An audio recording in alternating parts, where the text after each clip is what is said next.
Yeah,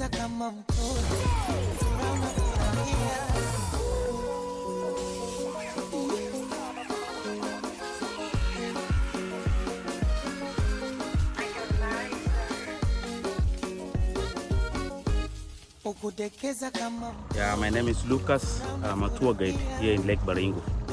So first of all, Lake Baringo is one of the freshwater lakes found in the eastern wall of the Rift Valley. Lake Baringo was actually formed as a result of faulting. The area of the lake is 220 square kilometers, being the second largest lake in Rift Valley after Lake Turkana. So we have the eastern wall, those are the Laikipia Plateau, that we got 4 inlets which fits Lake Baringo. Inlet number 1, we have Molo River, Perkerra River, River Endau, and River Arabel. River Endau is a seasonal inlet. All inlets from the Mau escarpment. And in Lake Baringo, we have an underground exit we call a subterranean drainage, and it's found in the northern part of the lake. It goes to a center which is called Campedo. After that, it forms like a waterfall. Then it flows joining Kerio River. Kerio River drains water to Lake Turkana, meaning Lake Baringo, and Lake Turkana is connected underground. So we have 7 islands in Lake Baringo. Island number 1, it's called Molo Island. It's a polygamous island. There's only one man with 5 wives and more than 40 kids. And then we have the community island, Coco Island. Down there, there's a luxurious hotel which is owned by Doxoliki. We have the Coco Body Primary School down there. And behind the same island, we got the hot water gushing from the underground. It's like 7 kilometers from the shoreline to that island. And then with the aquatic animals which are found in Lake Baringo, one, we have crocodiles. But friendly crocodiles, they're not ferocious, they're purely docile. We also have hippos. Hippos, the bird swimmers, the herbivores, and they live in a territorial, they're not scattered like crocodiles. And fishing is one of the most economic activities. We have the 5 types of fish in Lake Baringo. Fish number 1, tilapia. We have catfish. We have langfish, barbas, and labeos. All fish is edible. I think my friend brings.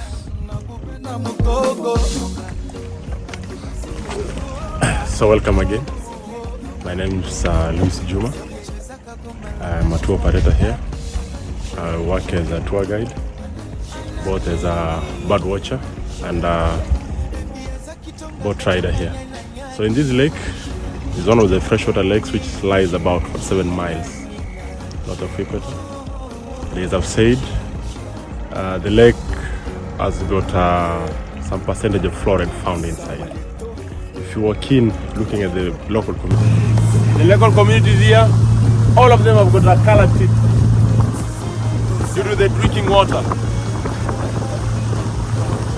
And does it affect the texture of the teeth, or is it still affects strong? The texture of it because it's forming some layers. The teeth, because you know the obvious behavior of the calcium is to make the teeth strong. So the teeth might be strong, but with many layers. Yeah, coming out. So it's overdose of calcium. Yeah. The lake has got is a very big tourist attraction here because it supports the life of so many both aquatic and terrestrial animals, including bird life. The species which have been recorded here is about 450 different species, and 50 more migrants are coming, so all sum up to 500 species of birds that have been recorded here, which serves as a very important tourist attraction in the whole country. So we have got friendly crocodiles, which are normally mingling with people around here, and it's easier to see if anybody is going for a ride and willing to touch even one. It's very okay because they're not ferocious, they're very friendly indeed. So for the hippos, we have them, but they live in a harem, and they live far on the south, deep into the south, and sometimes you can see them close on the northern part of the Dr. Likis Bay. So as you can see, these are among the islands that we have and that we normally take the tourists to visit some of these islands. And you can see them. The big one is called Orkokwe with an hot spring found behind it, and it's being occupied by one community called the James. who are part of the Maasai-speaking community, and they've got schools, dispensaries there. They've got church. The head of administration there is the chief, and this is the family island, the private island that you see behind me here. So we have got more islands that some of them are inhabited, some are not inhabited by human beings. The likes of Devil's Island, the Gibraltar. Nobody's living there because it was believed to be tormented by the evil spirits or ancestral people who were dwelling before us. They say to be dwelling on that island. So nobody's living there. And again, during the early years of the Dr. Jonathan Leakey, he was an archaeologist. He used to get snakes from that island when he had a research farm, whereby he was milking the venom of snakes to make the anti-venom. So he used to get a lot of the poisonous snakes there. That was a long time ago, before the climate change. So the most common snakes that were found on that island, we talk of the vipers, black mambas, cobras, and some of the most poisonous snakes. So far north, we've got some islands. That was a giraffe island called the Ruko Conservancy. It was mainly opened up by the European Union to actually bring the stability between the Pokot community who are occupying the Tiati Hills you see on the north, and the southeast, which have been occupied by the James community. So they used to fight over the grazing land, so the European Union bring them close by opening up a conservancy for them. So they are now, we have got that species of giraffe called the Rothschild, which was declared endangered in 2008, and now their population is growing and doing well there. So in the conservancy, we have got plenty to see again. We have got the giraffes, which are among the rare species. We have got the kudu, the greater kudu, which is among the rarest antelopes to be found in Kenya. And we have got some of the monkeys like the patas, but sometimes it's hard to see that one. So beside that, we have the cultural dances organized by the Pokot community on the north, and we have got the cultural dances organized by the James community. So visiting us, you can have a chance of either seeing the cultural dances in one of the major communities which are in Lake Baringo. That is in the Pokot, who are still primitive in culture, and James who are still doing their cultural activity. So the James who are living on the island, they've got a way of life, the economic way of life that they're doing. Mostly they are doing fishing as a main source of livelihood. You know, the Maasai people, they are moving. They were pastoralists, nomadic pastoralists. They used to move with flocks, but now the James, they have adapted to fishing after realizing that the terrain where they live cannot allow them to move with the flocks from place to place in such a fresh pasture and water. So now they're doing fishing in large scale, they're doing beekeeping, and they have got livestock too on the island. So the only way they normally transport their livestock is by boat or by swimming. So normally the cow swims from the mainland here to the island. Sometimes during the market days, that is happening on Thursdays here, they move the cow 2 days prior to the market day, so that the cow can have time to relax and reduce the pressure from the mind, and maybe because swimming here is a little bit longer. It's around 7 kilometers crossing, so it's a little bit far for the animals to cross. So they have to move them 2 days prior to the market day, so that can make them swim across with the animals. So they use a boat made of a raft called the balsa wood, which is one of the first boats that were discovered and used in Lake Baringo. And if you'll take a boat ride, you'll see it, fishermen using it. So what they normally do is just tying on the horns, and somebody is setting up is actually starting the journey, pulling up the rope, and the cow will swim following you. If it's tired, you get on the head, and you might be 2 or 3 people accompanying the cow. So by any chance it get tired, you get them a little bit of the breath, and they can continue swimming, crossing the island. And so today we will be able to view them being a true. So today, I don't think so, because we would have seen them, because they normally bring them very early in the morning at this time of the day. We could be seeing a few of them swimming, crossing the lake. Yeah. And how long can somebody take to do all the activities? Maybe have a ride along the lake, view the dams. How long can that take? So it depends with activity that you have chose to do. If you're professional bird watching, you can take up to 4 hours in the lake, just moving around in the lake, looking for birds on the northern part of the lake and the southern part of the lake.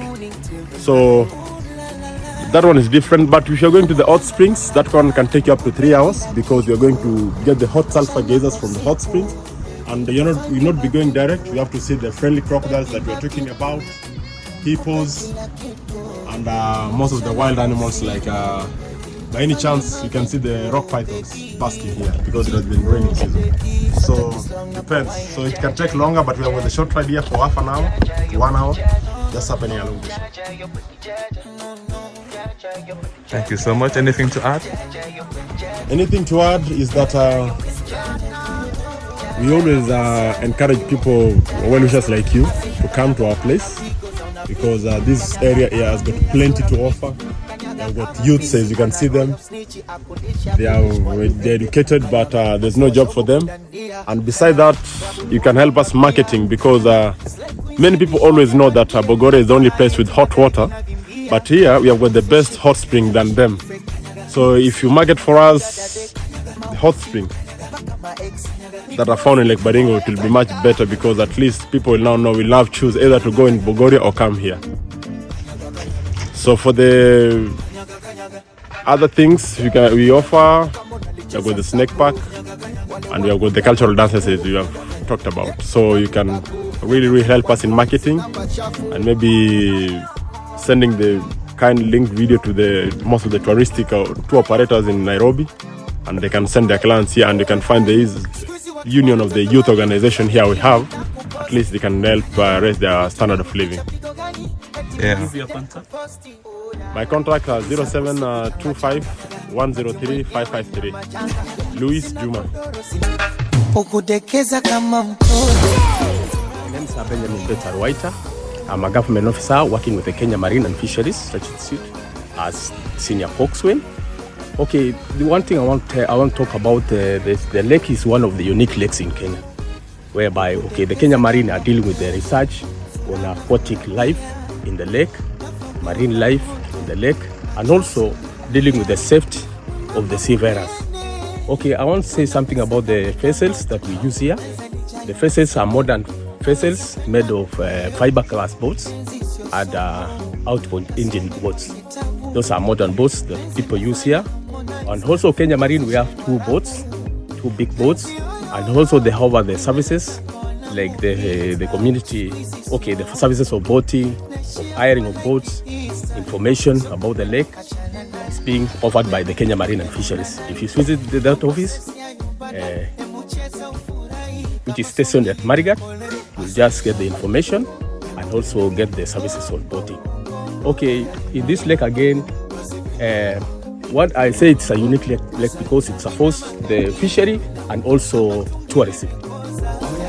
Because we have the aquatic animals like the hippos and other crocodiles and other animals like monitor lizard, and also we have the fish, which supports the economy of the area because we have the fishermen who are dealing with the fishing, and we are also working in the cooperation with the Kenya Coast Guard Services, offering the safety of the seafarers.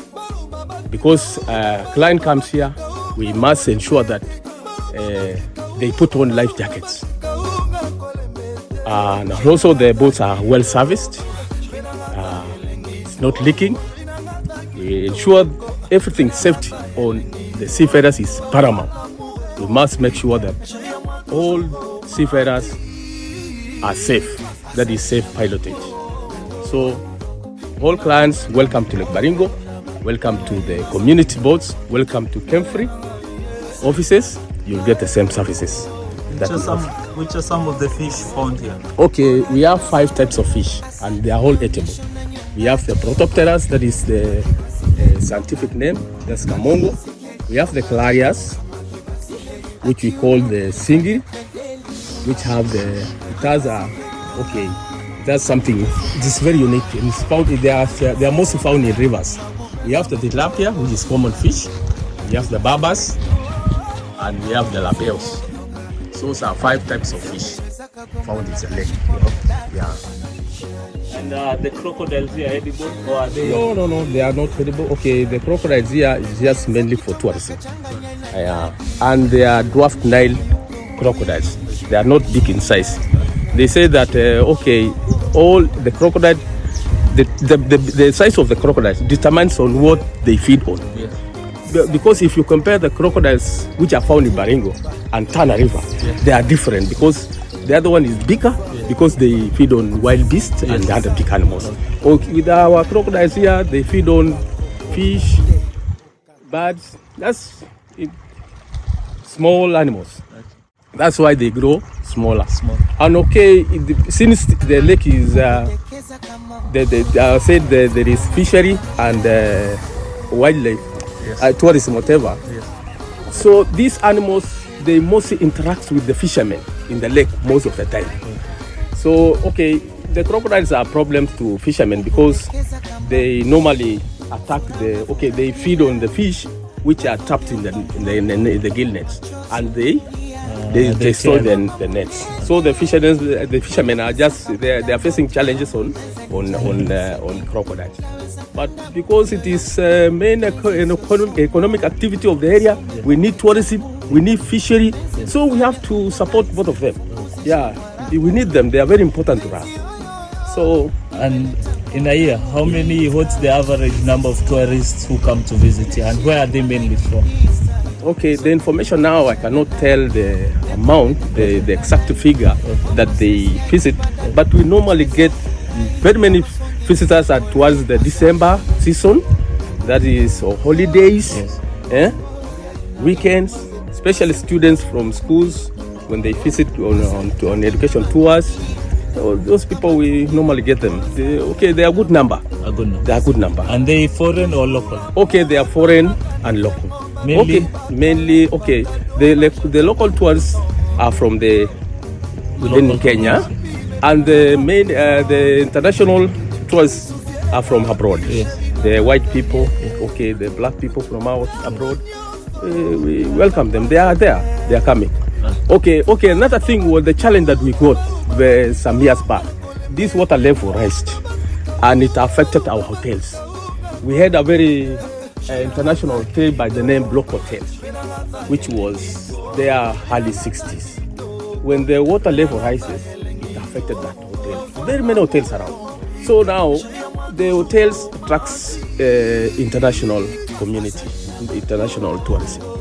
So now when the hotels were washed away, so the tourism went down. But now we believe, the water has gone down, but they cannot do some other thing. But we have some other hotels which are now there, which are functioning. So we welcome all visitors to visit, and they visit Kenfree offices for more information about the lake, the water parameters, the type of fish, and services of boating. Can you just, where's your office located again? My office was, my office initially was down the other side, but it was washed by the water level. But we are now down at the Coast Guard office. I think you see that the building there. This is the Coast Guard services offices that we are in touch with them. And our offices are on the other side, whereby when the services are needed, we just get in touch. But the only thing you get in touch with my boss, who is automatic by the name Dr. Cyprian Odoli. Yeah. Thank you so much. Thank you so much. Welcome.